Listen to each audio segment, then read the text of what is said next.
We are here in the garden at the Phoenix. We've got some apples on the tree. The building's just been repainted, so it's all looking lovely. I'm here with Heather. The sun is in our eyes a bit, even though it's cloudy. Not quite sure how that's possible. Maybe the building's just really bright at the moment. Most of you have, well, some of you have met Heather in the past.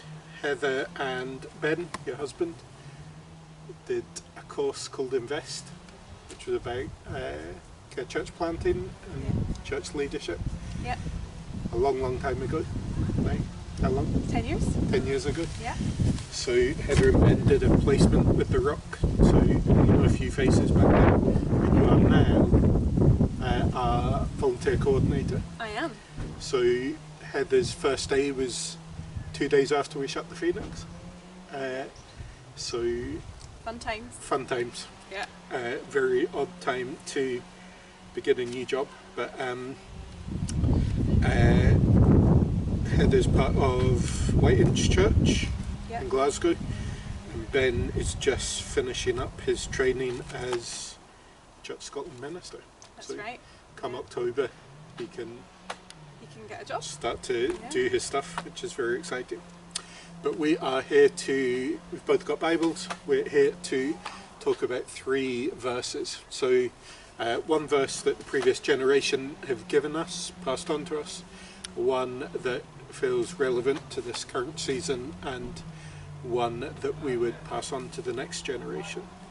So do you want to read your one that has been passed on from the previous generation? And I'll read mine and we can have a chat about them.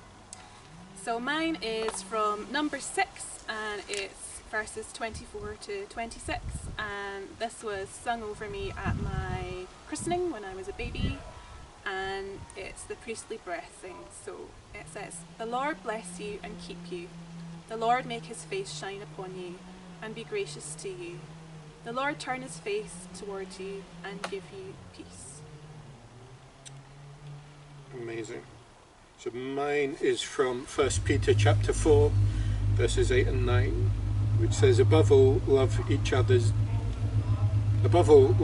deeply, because love covers over a multitude of sins. Offer hospitality to one another without grumbling. That's good.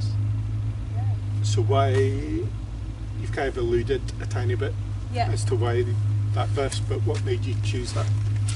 So this is a verse that we sang over every child that came into our church, and so my memory of the singing is just a really strong sense of the presence of God falling on the place, and you could feel almost the light just landing in the place, and it's still something that I find very emotional. And when we had our children, we dedicated them and we had them sing this at their dedications, and it's now become a real song for this time as well, because they've recorded a new version, The Blessing, and that's going around the world, and I love that too. So yeah, really strong sense of God as love, you know, even in the Old Testament where there are a lot of things that seem like strange rules. This just seems to nurture and fill you with that sense of well-being, that God's arms are around you and He's for you. Yeah. What about yours? What about mine? I guess mine, so I've got the challenge of each week I have to choose 3 verses. New ones. The rest of you just get to choose 3. I have to choose 3 new ones each week. But I was thinking about hospitality in particular. And I guess just the sense of growing up in a house. So I grew up with 3 sisters, mum and dad. House was always busy when it was just us, but there were always other people there. There were always, even on Christmas Day it felt there'd always be an extra person there, or our kitchen table, dining room table was always other faces there. And I guess just living in a house where hospitality was key, and just having that heart for people, that everyone's always welcome at the table, that when you cook a meal you cook extra, and yeah, anyone can come in. So I think just that sense of living a life that's open to other people has probably informed me in ways that I probably don't appreciate or aware of. It's just a motorbike going past. You may get the noise of lawnmowers as well at some point. Can I say that as one of my outstanding memories of being at the Rock 10 years ago was actually the hospitality. So I think that's a value that has been part of the church as well. And so many people were just so keen to feed us and love us, and we really appreciated that, so thank you. And I think, so we moved up to Dumbarton when I was 9, but even living in England, I still remember the house being open and people coming in and out, and I think we had someone live with us at one point in this tiny house in Brighton. I might be wrong about that, it might just be they were always there, but I think it's a real kingdom thing. I think as you were talking about these kind of Old Testament rules, it's quite clear that hospitality was really important for the Jewish people, and it was more than just more than feed people, but it was welcome the stranger and look after the people outside you, and you don't just live for yourself, but you live connected to the world around you. And we need to, whether we have deep relationships with people or they're completely new people in our lives, just to live lives that are open and generous. And I think there's a real sense of the presence of God in that as well. Just that's one of the things that I wasn't just being given food in a perfunctory way. I felt like I was being blessed and nurtured, and the presence of God was in that. Goodness. And I guess that sense of blessing. We haven't shared our verses ahead of time, so we are kind of just chatting live. Heather hasn't told me her verses, but nope. The sense of blessing that we both have a role as the church to ask God to bless people, but also to cooperate with God and be on the same mission and bless people as well. So this call to speak blessings over people, but also to open our homes and lives in a way that blesses people, I think is really important. So a verse then that speaks into the current season. So this one is also about that kind of close connection with God, but I've also been learning how to use this with more authority. So this is from Psalm 91, and it's just the beginning, although the whole psalm is great. But it's, "He who dwells in the shelter of the Most High will rest in the shadow of the Almighty. I will say of the Lord, He is my refuge and my fortress, my God in whom I trust. Surely He will save you from the fowler's snare and from the deadly pestilence. He will cover you with His feathers, and under His wings you will find refuge." And that was the last prayer walk we had in Whiteinch. We had that before lockdown, and we felt to just speak this out loud down the main street of Whiteinch, just as a kind of declaration of this is who God is, and this is what He is doing in this time. And it's also special to me because when I had my 2 kids, when each of them was in the womb, I asked God for a psalm for each of them to pray and declare over them, and this was my daughter's psalm that He gave me, and my son got 121, which is also great. Cool. So your one had wings and feathers, mine's got lions and lambs. Excellent. So I am in Revelation chapter 5, verses 5 and 6. So to give some context, John, who writes Revelation, is in the middle of this big vision. He's seen the throne room of heaven, and there's this scroll which we're not really told what it is, but there's a sense that no one can open it, and this plan of God can't come into existence because there's no one worthy enough to open it. And then John sees this. He says, "Then one of the elders said to me, 'Do not weep. See, the Lion of the tribe of Judah, the Root of David, has triumphed. He is able to open the scroll and its 7 seals.' And then I saw a lamb, looking as if it had been slain, standing in the centre of the throne, encircled by the 4 living creatures and the elders." And Revelation's really confusing at times as a book. It's really abstract at times. But one of the things I love in this moment is, and this happens a few times through the letter, that John is told one thing and then sees something else. So he's told, "Turn around, don't worry, the lion's here." He turns around and sees a lamb as if it had been slain. So he turns around expecting to see a lion, and he sees a lamb with its throat cut. And I think we live in a time where politics and just the world we live in seems like a power play at the moment, and there's so much posturing and so much bravado, and there's something across Revelation, but I guess it's summed up here, that God's power doesn't come through bigger biceps, but it comes through being more lamb-like. And I think there's so many political debates, talking about independence, talking about Brexit, talking about how we deal with COVID at the moment, but lots of posturing being done and leaders with puffed out chests, and I think we need more humility, more gentleness, more sacrifice, or willingness to put ourselves second in all of this and think about others. And I guess as a church leader it's the same.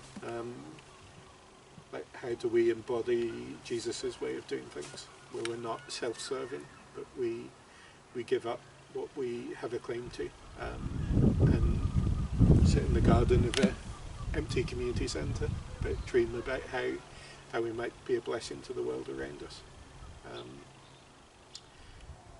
I think, just reflecting on what you were saying before as well, and just that idea of dedication, that we ask God for his vision of things. So as you're praying for your daughter in the womb, you just think, right, God, speak to me about this. And I guess asking God for his vision of things, and not seeing things as they are, but his way of doing things. And sometimes that doesn't make any sense. Like, if you hear, turn around, there's a lion there, and you turn around and there's a lamb. But John also says it's sat right in the centre of the throne, so in the central spot, on the central place in the throne room of heaven, we see the symbol of the crucified God. God at his most powerful is God at his weakest. Amazing paradox. Yeah, and it doesn't make that. sense. And yet it's where all the power lies, as empire after empire rises, as Babylon rises, as Tyre rises, as Rome rises, and then falls again, and yet the kingdom of God passes through all of this and keeps going, because it's not built on tanks and warplanes or puffed out chests, but it's built on sacrifice and love. I love about this that it's, it's again another symbol, under his wings you will find refuge. Normally we see wings as being something that you rise above, and I think that's definitely true of this situation that we're in, the pandemic, that God helps us rise above our circumstances. But I love that this is actually carrying in under the wings, and just imagining how protected and warm and soft all that feels, and the texture of it is something that really appeals to me as well. I have lived in Scotland since I was 9 years old, and I'm not even going to attempt to use the word curry. Korean. Yeah, it's not happening for me. Yeah. But I think, sometimes even our image of God is all powerful, which he is. But I think sometimes it is those, dare I say, more feminine metaphors that the Bible sometimes uses, of like a mother hen just being able to rest in his presence, that are equally as powerful. We are roughly the same age. Roughly. Our kids are roughly the same age. Yours are a couple of years older than mine. Your daughter's in first year of high school? Yeah, that's right. Just going into second year. Yeah. Mine's just going into P7. So they're at that same stage of life of starting to become grown-ups, still kids and yet still grown-ups. My daughter's taller than half the women at church. Don't know where she gets it from, but I'm not sure. yeah. It's a puzzle. She has borrowed shoes from some of you and had to give them back because she's outgrown them. Wow. I won't name names, but thank you, Leslie. She appreciates that. But yeah, so a verse that you would pass on to the next generation. Yeah, so I love Acts 2, and I'm going to read from Peter addressing the crowd at Pentecost. This is from verse 16 of Acts 2, and he says, "No, this was what was spoken by the prophet Joel. In the last days, God said, I will pour out my spirit on all people. Your sons and daughters will prophesy, your young men will see visions, and your old men will dream dreams. Even on my servants, I will pour out my spirit in those days, and they will prophesy."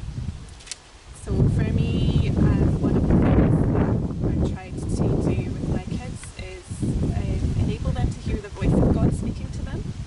And they have occasionally had dreams and pictures and a sense of God talking to them, and I'm just trying to really encourage them, because I never had that when I was growing up. There was hunger for the Spirit, as it describes. You know, God is pouring out His Spirit on people, and there's a spiritual hunger, and it's outside the church as well as in. And I just really want to equip my kids and the next generation, as well as the existing generation, to really hear God well and biblically for themselves. So I guess mine ties in with that. So Okay. I'm in 1 Timothy chapter 4, which is often a verse given to young people, but often only the first half. So let me read the whole thing. So chapter 4, verse 12. "Don't let anyone look down on you because you're young, but set an example for the believers in speech, in life, in love, in faith, and in purity." This call, often we say, don't let people look down on you because you're young, you can do all these things, but there's a call for every aspect of life to live up to the things of God. That it's not just, right, you're young people, get on with it, but it's a call, actually, you have a role to play in all this, and you're not waiting for your time, now's your time. So let's step into these things, and let's not use youth as an excuse to not step into the things of God, whether it is here, set an example for others. I want our young people at the Rock to inspire us, to call a new holiness out of us in the way we speak and live, in the way we love, in the way we step out in faith, in the way we live in purity, but also for our young people to guide us as we seek the Spirit, for our young people to share visions they've got, or words of knowledge, or to speak prophetically into us. I love when, try to guess how old he is. We've got, must be about 7, plays drums on a Sunday, plays the box. I love just looking out and seeing a 7-year-old helping us lead worship. We've got a girl who's same age as your daughter, just going into second year, who's learning piano, and there's times I've just been on Zoom praying with her parents, and she's been playing piano in the background, and I guess there's something that enthuses my spirit as I see young people worshipping and young people stepping out. I love when we get our young people to pray for us when they go out to Sunday school, and not just us pray for them. but actually this call to not wait till you're 20 before you start doing the things of God. But yeah, Yeah.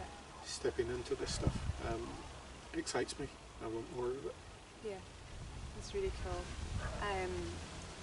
I was recently described as a young leader, but actually, you know, I want to see the younger generation rising up, and so I guess that's part of what I really have invested my time in, is actually going into the Word in depth and seeing what it says about how to hear God and how to understand, interpret what He's doing and saying, and just to pass that on. So yeah, it's good fun. I think that it is funny that I often find myself in rooms full of church leaders, and I'm definitely the youngest one in the room. And yet I'm so excited when I see, like when Kirsty leads church or Naomi leads church, these folk in their 20s, and they just get on with it. And it gives me hope for the future of the church as well. I think it's so important to encourage people because, you know, I think particularly your growing up years can be years when you really are changing a lot, and it can unsettle you and who you are and what you're called to be. But I just love that encouragement is such a powerful tool, and I think a lot of the direction that I've taken has been because people really encouraged me. So yeah, you don't know what power your words are having over people sometimes, and I think I love encouragement, and I love to try and encourage people because I just think it's an amazing tool to get people into their destiny and their calling, and not have them hold back. I think that's maybe a good place to finish then, and just a challenge for us as a church community to think about the kids we've got and the young adults we've got, and how do we encourage them, how do we build them up, how do we help them step into the things God's got for them. I've got a bee in my actual ear, but yeah, just that challenge of encouragement. It's back in my ear. It's going to be okay. It's going to be okay. It's going to be okay. I'm not scared of bees, but yeah, them buzzing right in your ear is not pleasant. No. I'm going to stop putting honey in my ears as well. But Heather, thank you very much. No, thank you for having me. It's good to talk. Yeah. Goodbye.